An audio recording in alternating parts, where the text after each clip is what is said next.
நித்திய இளைப்பாறிய பரிசுத்த பாப்பரசர் பிரான்சிஸின் இறுதி ஆராதனைகள் இலங்கை நேரப்படி இன்று பிற்பகல் 1:30 மணியளவில் வத்திகான் நகரிலுள்ள புனித பேதுரு சதுக்கத்தில் நடைபெற்றது. இறுதி திருப்பலியை கர்தினால் குழுமத்தின் தலைவர் கர்தினால் ஜியோவானி பேட்டிஸ்டா ரே ஒப்புக் கொடுத்தார்.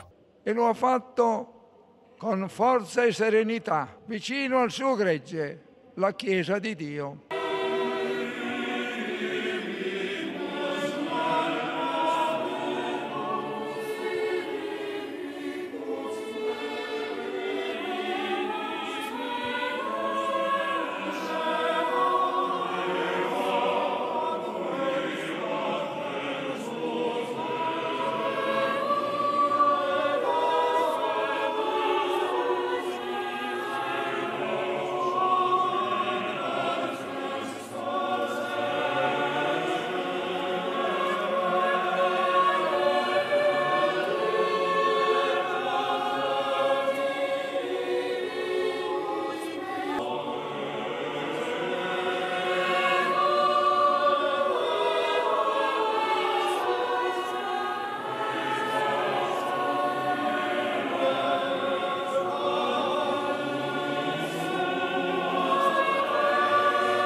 அமெரிக்க ஜனாதிபதி டொனால்ட் ட்ரம்ப், முன்னாள் ஜனாதிபதி ஜோ பைடன், உக்ரைன் ஜனாதிபதி ஜெலன்ஸ்கி மற்றும் பிரித்தானிய இளவரசர் வில்லியம்ஸ் உள்ளிட்ட பல நாடுகளின் தலைவர்கள், பிரதிநிதிகள் உட்பட 2 லட்சத்துக்கும் மேற்பட்டோர் இந்த ஆராதனையில் பங்கேற்றனர். நித்திய இளைப்பாறிய பாப்பரசர் பிரான்சிஸின் நல்லடக்க ஆராதனையில் பங்கேற்பதற்காக இலங்கை அரசாங்கத்தை பிரதிநிதித்துவப்படுத்தி வெளிவிகார அமைச்சர் விஜித ஹேரத் பங்கேற்றிருந்தார். மேலும் ஐக்கிய மக்கள் சக்தியின் பாராளுமன்ற உறுப்பினர்களான ஹெக்டர் அபுஹாமி மற்றும் வைத்தியர் காவிந்த ஜெயவர்தன ஆகியோரும் பாப்பரசர் பிரான்சிஸின் புகழுடலுக்கு இறுதி அஞ்சலி செலுத்தினர்.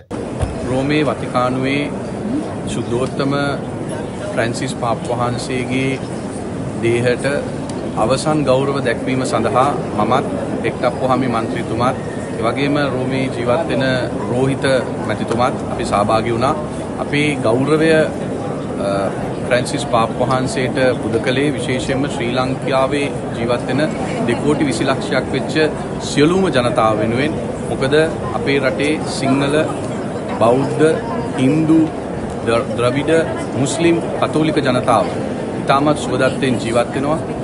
සුද්ධෝත්තම පාප්වහන්සේ ලංකාවගේ පිළිබඳව දැඩි ආදර භක්තියක් තිබෙන මොහොතක් අපිට මතක් වෙනවා 2015 උන්වහන්සේගේ ශ්‍රී ලංකා පැමිණීමත් සමග. 2013ஆம் ஆண்டு மார்ச் 13ஆம் திகதி 266வது பாப்பரசராக பிரான்சிஸ் தெரிவு செய்யப்பட்டார். 1300 ஆண்டுகளில் முதல் முறையாக தேர்வு செய்யப்பட்ட ஐரோப்பியர் அல்லாத பாப்பரசர் இவராவார். கடுமையான நுரையீரல் தொற்று காரணமாக நிமோனியா பாதிப்புக்கு உள்ளாகி மருத்துவமனையில் நீண்ட சிகிச்சைக்கு பிறகு அண்மையில் வீடு திரும்பிய நிலையில் அவர் கடந்த திங்கட்கிழமை நித்திய இளைப்பாறுதல் அடைந்தார். போப் பதவிக்கு தேர்வு செய்யப்பட்ட முதல் லத்தீன் அமெரிக்கர் என்ற பெருமையும், இனம், மதம், பாலினம் கடந்து அனைத்து மனிதர்களையும் நேசித்தவர் என்ற புகழுக்கும் சொந்தக்காரராக வாழ்ந்து மறைந்திருக்கிறார் பாப்பரசர் பிரான்சிஸ்.